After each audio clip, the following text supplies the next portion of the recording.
Fellow tennis nerds, have you seen this racket before? It's a ZENATH 1. It's a control racket with 115 square inches of head size, and it makes it look a bit like a frying pan. I called it the Frying Pan Prestige in my prototype video.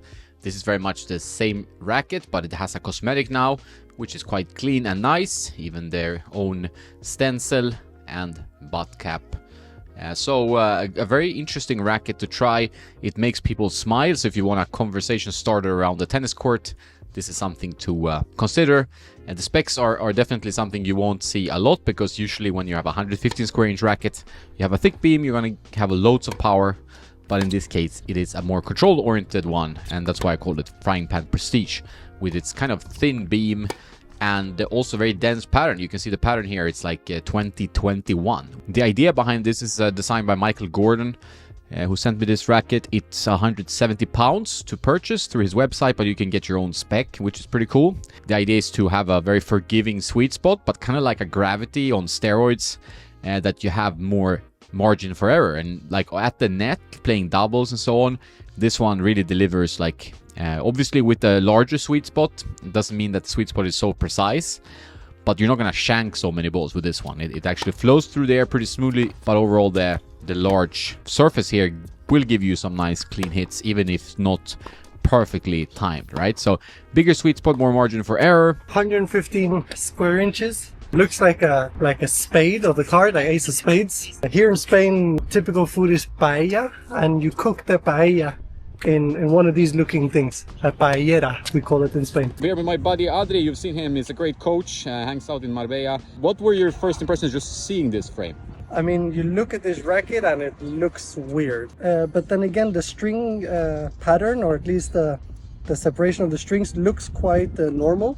And then I got the explanation from Jonas that it's a 21-20 string pattern, or 20-21. So that explains why the string pattern looks correct. We should be able to get some control out of this racket. Funnily enough, we started hitting, and I don't think I missed the ball for the first 5 minutes of the warm-up. Although we were starting slow, but I was expecting like the ball to maybe fly too much, or maybe not get the shape of the ball that I might be looking for, because it's so different. But I have to say that the feel was surprisingly good. Not a racket that I would use to compete, or that I would recommend to my players to use.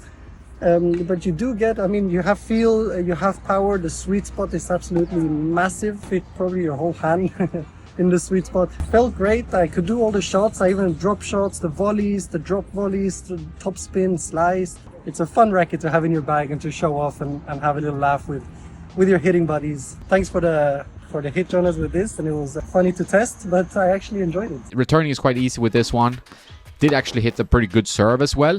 However, the issue with the serve is that since the sweet spot is so large and the racket kind of looks like it's shorter, but it's not. It's just kind of a optical illusion. Then I felt like the contact point is difficult to get on serve. So I would say that this is the toughest shot. And my buddy Audrey in this video, who played with me, he agreed that the serving was the biggest issue. It feels like a traditional racket in a way. Like it doesn't feel like it's super clunky or anything, thanks to the thin beam. So pretty aerodynamic. The full specs, it's head size 115 square inches, weight 315 grams, balance 31 centimeters or 310 millimeters. The beam width is 21, so more like a blade. And its standard length 27 inches and 20 mains and 21 crosses. Really nice feeling racket, like on drop shots, volleys, as I said, playing with control. It really impressed me in that sense, but you still have a little bit more forgiveness. I wouldn't say it's the most forgiving racket ever, because you still need to provide your own power, but you're getting more power, of course, than a traditional control racket, thanks to the hitting surface being larger. You can always string it a bit lower to get a bit more free depth, or tighter for more control. That's with all rackets. But I find it to be an interesting one. I think it's not going to appeal to a large audience. I think Michael knows this, but some people would love to try it, and it actually plays really nice. So if this sounds like something you want, and if you want to have some heads turning at the club, this is definitely a playable racket. Like, I enjoyed playing with this one. I played some very good points with it, and you can definitely groove with this racket. And if you're a doubles player especially, I think it could be great, because returns and volleys you're going to enjoy and the serve will take a little bit of time in my experience. But overall, a fun racket. I always like testing stuff that it's kind of out there, and this one for sure is the ZENATH 1. And it's definitely not unplayable in any way. It's actually plays really nicely, as I said about the prototype, but it's pretty much the same racket. So check it out. You can only buy it from zenathtennis.co.uk. I'll put the link in the description. You put tennis or 10, you get £10 off. So if you're interested in buying it, put the code in. And I like that you create conversations and people turn their heads and ask about it and stuff like that. It's like bringing out the saber. And you have the saber and this one side by side. It's pretty funny. Fun playtest, and something you should try if you're into unorthodox rackets. Some players ask me like, oh, is this like a Gasset style, like 110? The feeling is kind of not far off the old Prince Graphite oversized rackets. They had a really nice feel. This one also has a very nice feel. Like the impact and everything was well done. I think he's really done a good job and used good materials to have a really nice stick. Let me know in the comments if this is something you'd use. I definitely recommend it if you're into this kind of stuff.